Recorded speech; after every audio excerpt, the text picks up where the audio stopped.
After 3 years, Web Adventure finally gets an opening date. We have 2 new theme parks that just opened and a whole lot more coming up here on this month in Theme Parks on Roblox. And our first big story of the month, obviously, is going to be the opening date announcement of Web Adventures over at Universal Roblox. So we've heard about this attraction for the past 3 years, and we finally have an opening date for it. And that opening date will be July 27th at 12 p.m. Eastern Standard Time. So that is less than a month away, and it's actually a day after Deadpool and Wolverine comes out. So Marvel fans are going to be having a great weekend there at the end of July. And I am one that is super excited for this attraction as well, obviously. I covered this attraction 3 years ago. 3 years ago, crazy. But yes, I covered this attraction 3 years ago, and it was a separate project from Universal Roblox. Then it became a Universal Roblox project, and since then we've just been getting small updates here and there. And with the announcement of the opening date, we also got a trailer drop, which I will talk a little bit more about in our next segment of the show. But yes, we did get dropped a new trailer. It's about 30 seconds long, and it gives us all new clips of the ride. Now for those VIP previews. So if you have a VIP membership, which is $2.99 a month, or if you have a Legacy VIP membership like I do, you will have the chance to ride this attraction on July 13th, starting at 12 p.m. Eastern Standard Time, which is a little under 2 weeks before everybody else gets to ride it. And you'll be able to ride that obviously up until July 26th at 2 a.m. Eastern Standard Time. Obviously, that gives a day between the VIP preview and the general public opening day. So all of that is incredibly exciting. I'll be linking the trailer down below. And with that being said, let's jump into a trailer breakdown for Web Adventures. So jumping into this trailer breakdown, for some reference, this ride is obviously based off of the Amazing Adventures of Spider-Man, which you can find in Universal's Islands of Adventure, the original version of it in Universal's Islands of Adventure. And also for reference, I have not ridden this ride. I've been to Universal, but I've not ridden this ride, but I have seen ride POV of the real life attraction many times. So I do have some good comparison. And to first start off in this video, obviously we get the facade, which is cool. We've seen that for quite a while now. And we jump into that iconic shot from the real life ride where Spider-Man jumps at the screen telling you, hey, it's time to get going on this adventure. And what I love personally about this Spider-Man costume that they are taking references from, we really get the best of both worlds. So we get sort of this costume that sort of takes inspiration from the Spider-Man video game with those white outlines around the blue sections of his suit. And we also just have a lot of detail going on in the face. And what I do love about that mask is that we have the eyes sort of the Amazing Spider-Man 2 Andrew Garfield Spider-Man. And again, we get those spider web detailing really of the Tobey Maguire era. And the reflection off the eyes just looks great. Obviously, this is probably filmed with higher graphics on Roblox. But even without keeping that in mind, I think it just looks spectacular. And of course, the facade in the background with the buildings also looks great. The lighting looks really nice, and it's doing a great job of immersing the audience. So next up, we get a clip from a scene that comes a little later in the real-life ride, where Scream, Electro, Doc Ock, and Hobgoblin all kind of notice that the audience is there, and Doc Ock basically sort of uses this ray gun and lifts up the torch from the Statue of Liberty. And from this, I can't really see Doc Ock, but I'm sure he's hidden back there behind the torch. And it's very cool to see Scream in the ride as well, and of course Electro. And then we see our first look at what Universal Roblox is interpreting as Hobgoblin, which we'll see a better look at this later in the trailer, so I won't get too much into that. But they're going more for Goblin than they are Hobgoblin. And next up, we get a clip where Doc Ock rushes the audience in a scene that also comes a little bit later than the last one. And again, what we're seeing is them taking more inspiration really from the MCU and Tobey Maguire's Spider-Man. When I say MCU, I really mean Spider-Man No Way Home, which I'll mention more about the Goblin a little later. But yes, so this is taking a lot of inspiration from Alfred Molina's version of Doc Ock from Spider-Man 2, the Tobey Maguire film. As you can see, he's got the glasses, which do look like the glasses from the ride, but his suit is more in tandem with the movie, which I think is a really cool way to make Web Adventures stand out from the real-life version. to take inspiration more from the movies than the ride. I think that's cool. Another thing that also makes it stand out is you could also see with Doc Ock's arms that the actual ends of the arms have the red glowing dot as they do in the movie, which I think, I can't remember specifically, but it could be possible that is like that in the real life ride, but I think very clearly they're trying to take inspiration from the movie version more than the ride. So next up, as it's very clearly, they're showing clips chronologically from the ride. We get a scene where in the real life ride, it's Hobgoblin rushing at the audience, and very clearly this is where we can see that this is not really Hobgoblin, it's more so Green Goblin from the Tobey Maguire films played by Willem Dafoe, and even more so it looks like Green Goblin when he was portrayed in Spider-Man No Way Home. He's got the hood and really his hoverboard. It looks more so like the Spider-Man No Way Home film, and obviously he doesn't really have the glowing eyes, he doesn't really have orange going on in his suit anywhere, he doesn't really have the glowing pumpkin.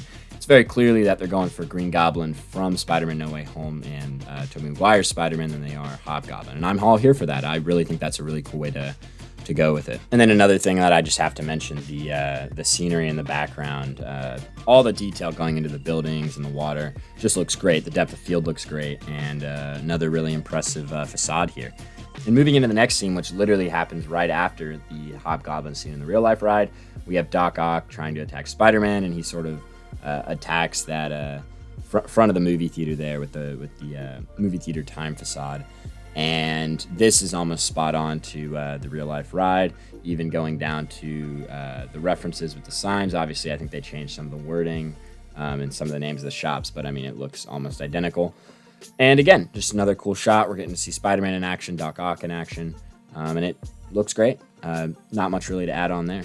And next up, we get the shot of the ride vehicle moving up, where in the real life ride, it moves up and then you get dropped down at some point, similar to Rise of the Resistance. It's a similar sort of ride system. And I think this looks great, looks very accurate to the real life version.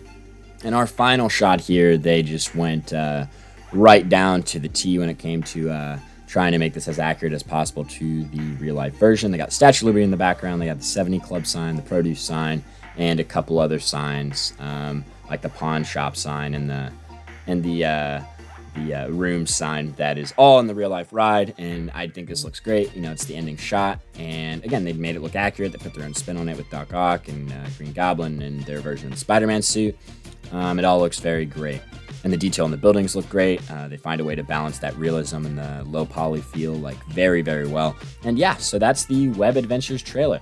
What I'm most interested in the real life version of the attraction, once you get lifted up, it really is just a lot of screen-based technology as you're like flying through the city with Spider-Man. So I'm really interested to see like how they're going to approach that. Obviously, with all these other scenes, they're really just go into the room, sit there, you get to see him for a bit, you know, like the screen-based technology in real life. Obviously, they're adapting it to be actual scenes in their version of the game, which is a great way to go about it, the most effective way to go about it for immersion. So I'm wondering for this portion of the ride that is so heavily based on screens, I'm wondering how they're going to adapt that, because obviously they didn't really show much in between there, in between being lifted up and Spider-Man saving the day. But we got a lot of great looks. I really want to see that classic shot of Electro with the two power cables as he's coming in to greet the audience. I'm excited to see that shot, and I hope to see you all there, either at the VIP preview or the general public opening of the ride coming later this month.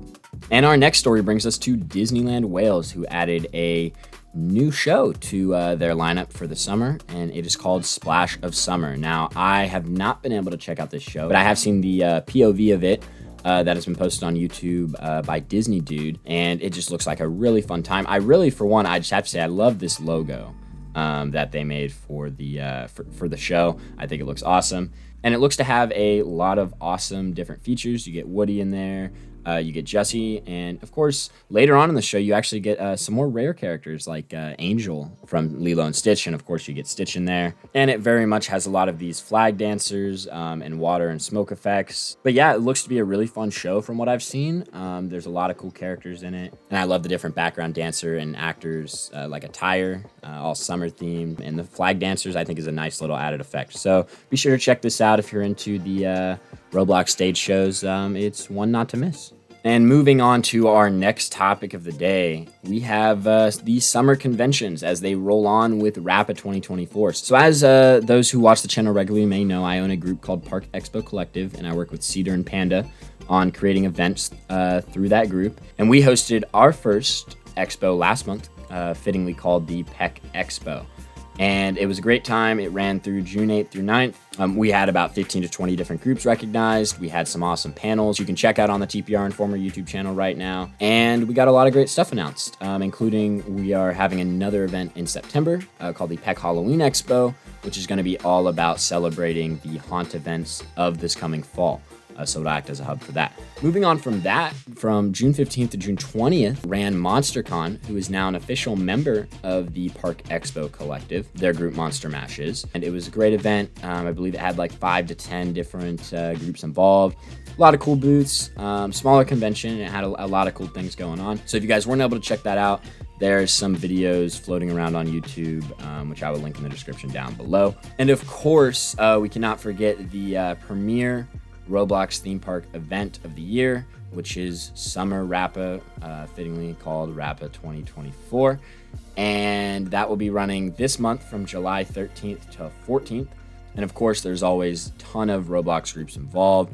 Pretty much every single major Roblox theme park is going to be there, from Universal Roblox, Disneyland Wales, What Imagineering, and a ton of others.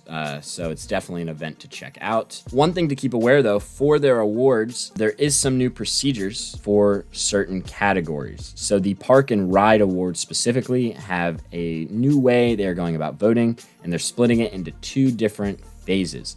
If you own a Park or Ride and you want it to be voted on in the Park or Ride Awards, and only the creators and developers of the show or the ride or the park will be able to submit those.